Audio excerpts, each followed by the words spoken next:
Let me turn the gain up a little bit. There we go. There we go. I hope that you're doing amazing. Amazing, amazing, amazing. Okay. Hi. How are you?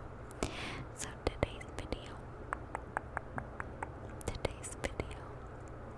we are going to be doing another whisper ramble. You guys seem to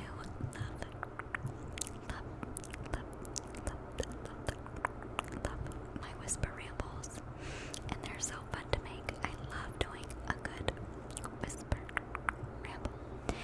Now today specifically, we're going to be talking about mom stuff, and I recently got a comment, I think on one of my last whisper rambles, from one of you lovely friends to talk about weaning advice, because if you didn't catch one of my last whisper rambles, I just recently weaned my 20-month-old for breastfeeding. Yes, I did. And something, I don't know if I've ever mentioned this before, but something that I just absolutely cannot be bothered by is not breastfeeding, sorry. No. Weaning and also potty training. Those two things I just cannot deal with as a mom. It takes me so long to do it, and what the heck was that sound? It takes me so long to do it, and I just can't be bothered to do it. I literally would do anything else but those two things. Sorry. Okay, so hindsight, weaning this child was actually easier for me than my first one. It ended up going better. I just couldn't get it done until now, and I wanted to wean her sooner. I literally tried. I tried when she was 6 months old. I tried when she was 10 months old. I've tried quite a few times, but I just could not deal with one waking up in the night to make bottles. I had to do it when she was 6 months old because I got a colonoscopy and an upper endoscopy, and so during those things I couldn't breastfeed her, so I had to wake up in the night and make her bottles. No, I can't do it. You moms who bottle feed, more power to you, because I can't do it. That's way harder. That is so much harder than just breastfeeding at night. I also co-sleep, okay? Sorry, not sorry. I don't know what to tell you. It's so much easier for me and my anxiety to co-sleep. There it is. Okay, so moving on. Now, my advice on weaning is to just do it, okay? Now, I obviously ended up waiting until my daughter, I'm not even going to talk about my first daughter right now, my second one. We're going to talk about my second one specifically because I just did it. My whole reasoning for quitting breastfeeding with my first daughter, I actually wanted to breastfeed longer than I did. I weaned her as well as at 20 months. The reason I quit with her was purely because of my mental health and my undiagnosed OCD at the time was so bad. I just had to, and I didn't want to. I just felt like I had to. Let me know if you want me to talk about that, because that is a whole story in itself. Now, for my daughter that I just weaned, I wanted to wean her so badly. I didn't want to breastfeed anymore for months. I was so over it, but I could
what is going on? She was screaming so bad for like an hour, pulling at my shirt, kicking me, scratching me. Like, it was so bad. I had to get up, walk around with her, holding her, and finally she fell back asleep for like an hour, and then like an hour after she fell back asleep, same thing, crying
it this time. I didn't love it. I don't know if it's because I have another child that I have to like tend to, or what it was. I don't know if it was just how wild my second child was with breastfeeding. I don't know, but I got over it very quickly. It was like an inconvenience for me to need to sit down and breastfeed. I don't know. Like, I just had like so many other things I wanted to do. But you cannot convince me that bottle feeding is easier. You can't. You can't convince me that it's easier, especially at night. If you bottle feed, like, I'm not like against bottle feed, like, I don't care. Like, I'm not gonna, like, I truly don't care. I truly don't care. I'm not gonna get in an argument with anybody about like breastfeeding versus bottle feeding or formula or whatever. I don't know. I'm just super pro breastfeeding. But I really didn't like it this time. I really didn't like it. I couldn't wait to quit. But I refused to formula feed because of how wildly expensive it is. And because of the way my OCD and anxiety is, I just, there's always so many recalls with formula, and like the shortages are weird, like crazy to me, and like I'm not dealing with that. And I'm not like, I already have to pay for diapers. I know that I can breastfeed. I'm going to, purely